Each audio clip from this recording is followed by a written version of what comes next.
Hello guys, welcome to my YouTube channel. मेरा नाम निधि है और आज हम डिस्कस करने वाले हैं पर्सनालिटी डिसऑर्डर के बारे में।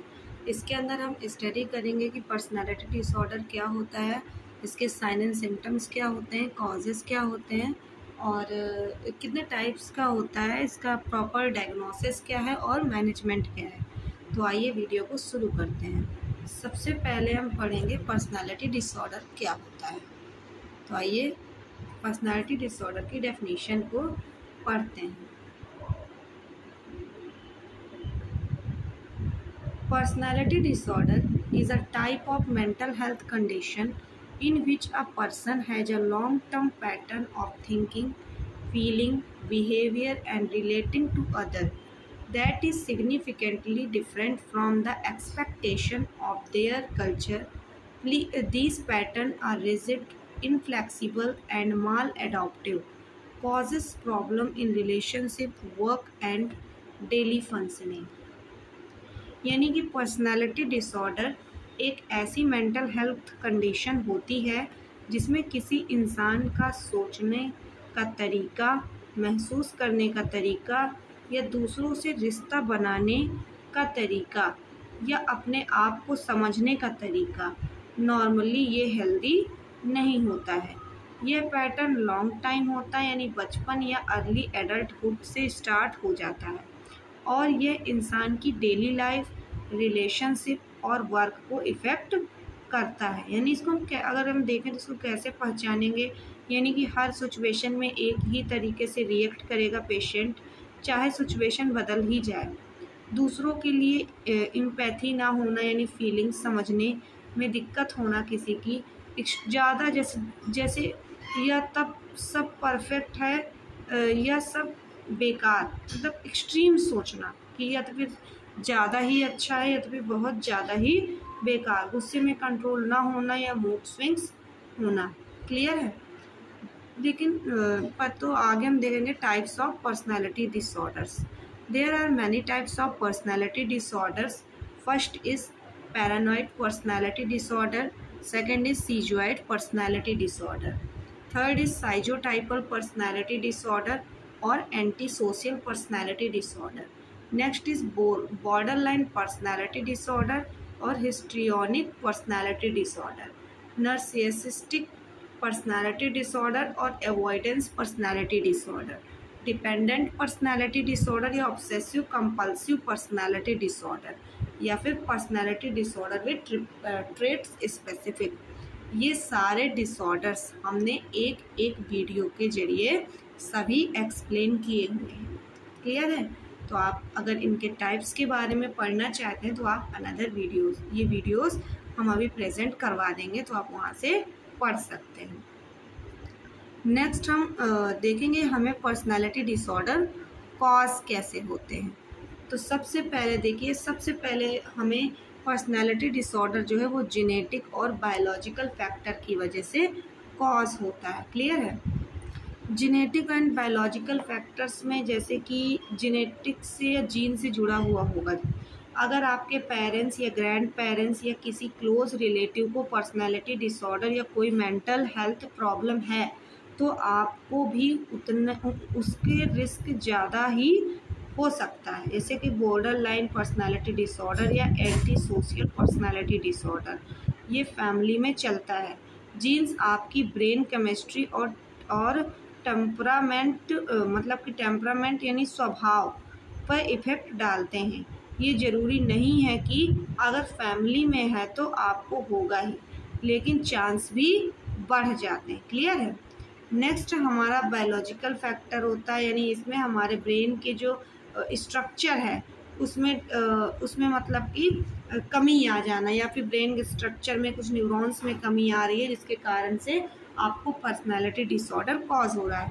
नेक्स्ट है हमारा एनवायरमेंटल पर्सनालिटी डिसऑर्डर, जो कि हमें एनवायरमेंटल फैक्टर्स की वजह से हमें पर्सनालिटी डिसऑर्डर बढ़ता है, जैसे कि घर में वायलेंस हो या डोमेस्टिक वायलेंस हो रहा हो या किसी प्रकार का ड्रग एल्कोहल का मतलब मिसयूज हो रहा हो, पेरेंट्स इमोशनली अनअवेलेबल हो या खुद मेंटली अनस्टेबल हो पेशेंट, या फिर बहुत सारे न्यूरोबायोलॉजिकल फैक्टर्स होते हैं न्यूरोबायोलॉजिकल फैक्टर्स में जैसे कि कुछ पर्सनालिटी डिसऑर्डर जैसे बॉर्डर लाइन या एंटी सोशल पर्सनालिटी डिसऑर्डर उन लोगों में देखा गया है जिनकी ब्रेन की कुछ एरिया जैसे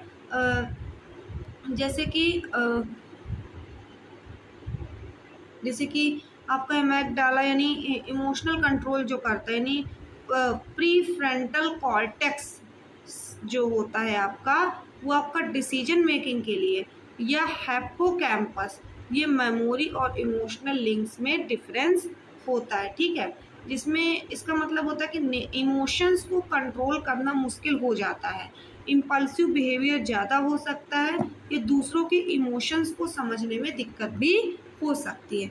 नेक्स्ट है हमारा फिजियोलॉजिकल और बिहेवियरल फैक्टर। ठीक है, नेक्स्ट है हमारा सोशल और कल्चरल फैक्टर, या फिर हम किसी प्रकार की ड्रग्स यूज़ कर रहे हों, मिसयूज़ कर रहे हों, उसकी वजह से जब हमें कॉज करेगा। पर्सनैलिटी एंड टेम्परामेंट कॉजेस हुए, फिर चाइल्डहुड और बिहेवियरल इश्यूज। क्लियर है, चाइल्डहुड में यानी ये सबसे कॉमन और स्ट्रॉन्ग फैक्टर होता है।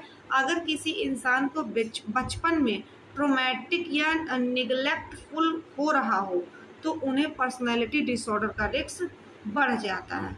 इसके कॉमन निगेटिव एक्सपीरियंस होते हैं जैसे कि फिजिकल, इमोशनल या सेक्सुअल एब्यूज़ हो रहा है किसी का, या फिर निगलेक्ट हो रहा है, पेरेंट्स का ध्यान ना देना, या ओवर कंट्रोलिंग या प्रिडिक्टेबल पेरेंट्स हैं, या फिर सीवियर बुलिंग हो रही हो, आपकी सोशल रिजेक्शन हो रहे हो, या फिर आपकी अर्ली लॉस ऑफ पेरेंट्स यानी पेशेंट के आपकी बहुत जल्दी डेथ हो गई हो, या डाइवोर्स।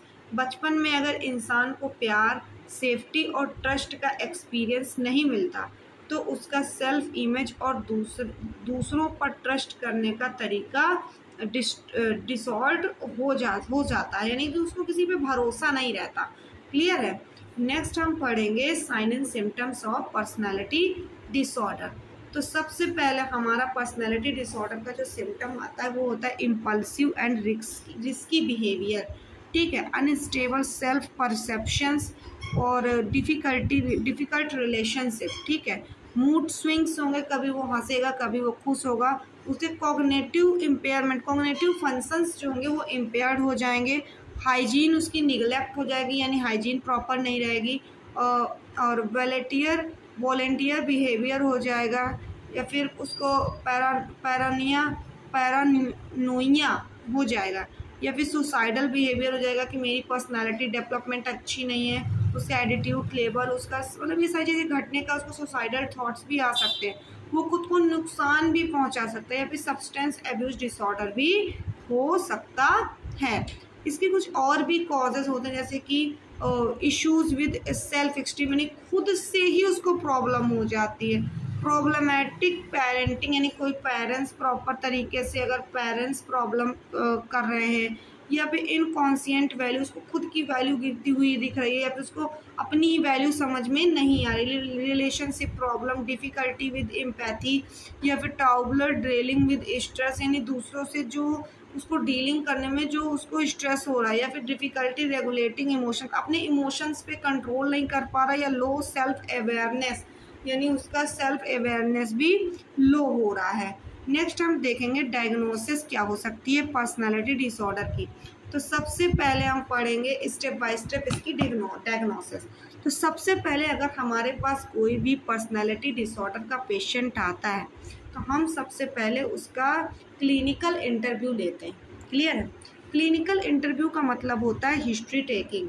हिस्ट्री टेकिंग में हम सबसे पहले उसकी पर्सनल हिस्ट्री लेते हैं, जिसमें से उसके चाइल्डहुड की, फैमिली की, और उसकी एजुकेशनल और उस वर्क की और रिलेशनशिप की हिस्ट्री लेते हैं। हम नेक्स्ट उसकी मेडिकल हिस्ट्री लेते हैं कि कहीं उसको पास्ट मेडिकल हिस्ट्री क्या थी, या फिर प्रेजेंट मेडिकल हिस्ट्री क्या थी, कहीं उसको पहले से ही कहीं इलाज चल रहा हो, या फिर वो कोई दवाइयाँ ले रहा हो। नेक्स्ट हम उसकी साइकेट्रिक हिस्ट्री चेक करेंगे। सब्सटेंस यूज़ भी हम उसका चेक करेंगे, सब्सटेंस यूज़ हिस्ट्री भी उसकी चेक करेंगे। करंट हम उसके सिम्टम्स एंड प्रॉब्लम्स को भी चेक करेंगे। नेक्स्ट हम करेंगे हम ऑब्जर्वेशन ऑफ बिहेवियर को उसके ऑब्जर्व करेंगे, जिसमें उसके pattern, noting pattern of interaction, हम उसके इंटरेक्शंस को नोट करेंगे। इमोशनल एक्सप्रेशन को हम मतलब नोट करेंगे, नोट डाउन करेंगे, और सोशल अप्रोसिएटनेस को हम मतलब कि नोट करेंगे। कॉपिंग स्टाइल को भी हम नोटिंग डाउन करेंगे। नेक्स्ट हम उसका डायग्नोस्टिक क्राइटेरिया हम ICD-11 या फिर DSM-5 के तहत करेंगे, जिसमें हम उसकी परसिस्टेंट या फिर flexible pattern of inner experience और बिहेवियर को प्रॉपरली चेक करेंगे। हम उसके कल्चरल एक्सपेक्टेशंस के मुताबिक हम उसके डेविएशंस को भी चेक करेंगे। हम उसके onset in adolescence in early childhood को हम प्रॉपरली चेक करेंगे। हम उसकी impairment of social, occupational and other area से अगर उसका इम्पेयरमेंट हो रहा है तो हम उसको भी प्रॉपरली चेक आउट करेंगे। No explained by any other mental disorder और सब्सटेंस इन मेडिकल कंडीशन। अगर वो पर्सनैलिटी डिसऑर्डर से ग्रसित है, हम कोई और उसको अनदर मेंटल डिसऑर्डर जो है वो एक्सप्लेन नहीं करेंगे, उसको कोई सब्सटेंस मतलब एक्सप्लेन नहीं करेंगे, और मेडिकल कंडीशन भी एक्सप्लेन आउट नहीं करेंगे। क्लियर है? नॉट हम नेक्स्ट हम उसका साइकोलॉजिकल टेस्टिंग कराते हैं, जिसके अंदर हम उसके ब्रेन का स्ट्रक्चरल टेस्ट कराते हैं। क्लियर है? स्ट्रक्चरल टेस्ट में हम उसका मिनेसोटा मल्टीफेजिक पर्सनैलिटी इन्वेंटरी सेकेंड का हम टेस्ट कराते हैं। नेक्स्ट हम पर्सनैलिटी असेसमेंट इन्वेंटरी या फिर million clinical multi axilla inventory का चेकअप साइकोलॉजिकल टेस्टिंग करवाते हैं। क्लियर है? इसमें हम उसको हम कोलेट्रल इंफॉर्मेशन यानी उसकी फैमिली को लेकर, उसके फ्रेंड्स को लेकर, उसके केयर गिवर को लेकर हम उसका इनपुट चेक करते हैं, जो कि उसकी लॉन्ग टर्म पर्सनैलिटी पैटर्न को कंफर्म करने में हेल्प करता है। नेक्स्ट हम उसकी डिफरेंशियल डायग्नोसिस कराते हैं, जिसमें हम उसके मूड डिसऑर्डर्स चेक करते हैं, साइकोटिक डिसऑर्डर चेक करते हैं, एंजाइटी डिसऑर्डर चेक करते हैं, और न्यूरोलॉजिकल डेवलपमेंटल डिसऑर्डर्स को भी हम प्रॉपरली डायग्नोस करते हैं। क्लियर है? नेक्स्ट हम पढ़ेंगे management of personality disorder. Clear है? तो आइए देखते हैं क्या क्या हम पेशेंट को मैनेजमेंट प्रोवाइड करेंगे, जिससे कि हमारा पेशेंट अपनी मेंटल हेल्थ के लिए रिगेन कर सके, मेंटल हेल्थ को रिगेन कर सके। तो आइए सबसे पहले हम देखेंगे हम पेशेंट को अपने साइकोथेरेपी प्रोवाइड कराएं। सॉरी, वो क्या हो गया?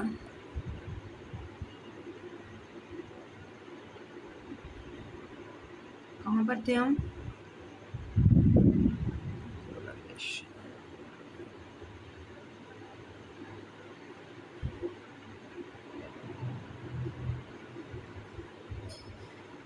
हाँ, सबसे पहले हम पेशेंट को साइकोथेरेपी प्रोवाइड कराएंगे। ठीक है? साइकोथेरेपी में हम पेशेंट को सबसे पहले CBT थेरेपी प्रोवाइड कराएंगे, जिसमें हम जो कि उसको हेल्प करेगी आइडेंटिफाई करने में, और उसकी थिंकिंग प्रॉब्लम और बिहेवियरल प्रॉब्लम को ठीक करने में उसकी मदद करेगी। हम उसको डायलिटिकल बिहेवियरल थेरेपी भी प्रोवाइड कराएंगे, जो कि उसको बॉर्डर लाइन पर्सनैलिटी डिसऑर्डर या फोकस्ड ऑन इमोशनल रेगुलेशंस या माइंडफुलनेस और रिड्यूसिंग सेल्फ हार्म से मतलब उसको खुद को नुकसान पहुंचाने से, और उसका जो ब्रेन बार बार फुलनेस हो रहा था उससे ठीक करने के लिए, उसके इमोशंस पे कंट्रोल करने में उसको DBT थेरेपी मदद करेगी।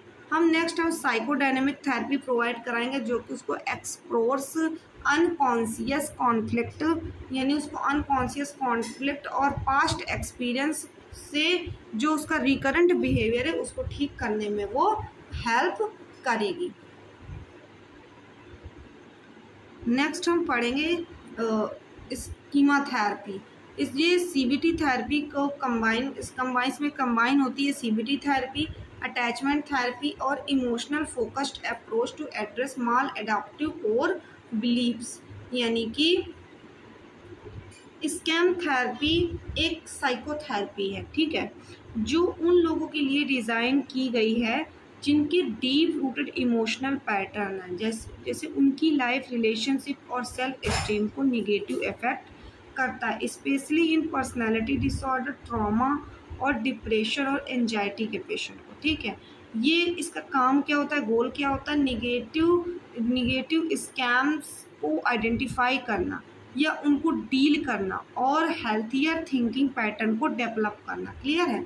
नेक्स्ट हम पेशेंट को ग्रुप थेरेपी प्रोवाइड कराएंगे जो कि उसके इंटरपर्सनल स्किल और अंडरस्टैंड बिहेवियर और हाउ सेल्फ इफेक्ट अदर, यानी उसको इंटरपर्सनल स्किल्स को और उसके बिहेवियर्स को प्रॉपरली ठीक करेगी। नेक्स्ट हम पेशेंट को फैमिली थेरेपी प्रोवाइड कराएंगे जिसमें से हम उसके फैमिली मेम्बर्स को एजुकेट करेंगे जिससे कि वो पेशेंट से बात करने का जो उनका तरीका है, एजुकेशन या उसका कम्युनिकेट करने का तरीका है, वो ठीक हो सके। नेक्स्ट हम पढ़ेंगे मेडिसिन हम पेशेंट को कौन कौन सी प्रोवाइड कराएं। सबसे पहले हम पेशेंट को एंटी डिप्रेसेंट ड्रग प्रोवाइड कराएंगे जिसमें से हमारा SSRI यानी serotonin selective reuptake inhibitors provide कराएंगे जिसमें से हम जो कि हमारे डिप्रेशन और एंजाइटी को ट्रीट करेंगे। हम पेशेंट को मूड स्टेबलाइजर प्रोवाइड कराएंगे जिसमें से हमारा सबसे अच्छा मूड स्टेबलाइजर होता है लिथियम वॉलप्रेट मेन, जैसे जो कि हमें मूड स्विंग्स और इम्पल्सिविटी को ट्रीट करेंगे। नेक्स्ट हम एंटी साइकोटिक ड्रग प्रोवाइड कराएंगे जो कि हमारी सीवियर थॉट्स और डिस्टर्बेंस, एंगर और इम्पल्सिविटी को ट्रीट करेंगे। हम एंटीऑक्सीलेटिक्स प्रोवाइड कराएंगे जो कि हमारे रिस्क फैक्टर ऑफ डिपेंडेंस को ट्रीट करेंगे। क्लियर है। नेक्स्ट हम पेशेंट को हॉस्पिटलाइजेशन करेंगे। अगर पेशेंट को हॉस्पिटल की नीड है तो ही हम पेशेंट को हॉस्पिटलाइज करेंगे। ज़्यादातर हम सीवियर केसेस में, जैसे कि वो खुद को नुकसान पहुंचा रहा हो, सुसाइड कर रहा है पेशेंट, या फिर वो उसकी वजह से किसी दूसरे को हानि हो रही है, तो हम पेशेंट को हॉस्पिटलाइज करेंगे। नेक्स्ट हम पेशेंट को लाइफ स्टाइल और सपोर्टिव मेजरमेंट के अकॉर्डिंग भी हम मैनेजमेंट प्रोवाइड कराएंगे जिसमें हम पेशेंट की कॉपिंग स्किल्स, जो उसकी स्किल्स है उनको डेवलप करेंगे, उसको स्ट्रेस मैनेजमेंट प्रोवाइड कराएंगे। ऐसी थेरेपीज प्रोवाइड करेंगे जिससे कि वो अपना स्ट्रेस लेवल कम कर सकें। हम उसको डेली रूटीन्स को स्टेबल करने की कोशिश करेंगे। हम उसके पीर सपोर्ट ग्रुप्स प्रोवाइड कराएंगे। हम उसको साइको एजुकेशन प्रोवाइड कराएंगे और understanding the disorder and triggers. हम उसके डिसीज़ के अकॉर्डिंग हम पेशेंट को ट्रीट करेंगे, उसकी बीमारी के हिसाब से हम उसको प्रॉपर एजुकेशन प्रोवाइड कराएंगे और उसको नॉलेज प्रोवाइड कराएंगे, उसको साइकोलॉजिकली सपोर्ट प्रोवाइड कराएंगे जिससे कि वो अपनी मेंटल हेल्थ को रिगेन कर सके। तो आज की वीडियो में बस इतना ही। अगर आपको ये वीडियो पसंद आई हो तो चैनल को लाइक करें, सब्सक्राइब करें और बेल आइकन को प्रेस करें। और अगर आपको मेरी वीडियो समझ में आती है तो मुझे कमेंट करके ज़रूर बताएं। Thank you.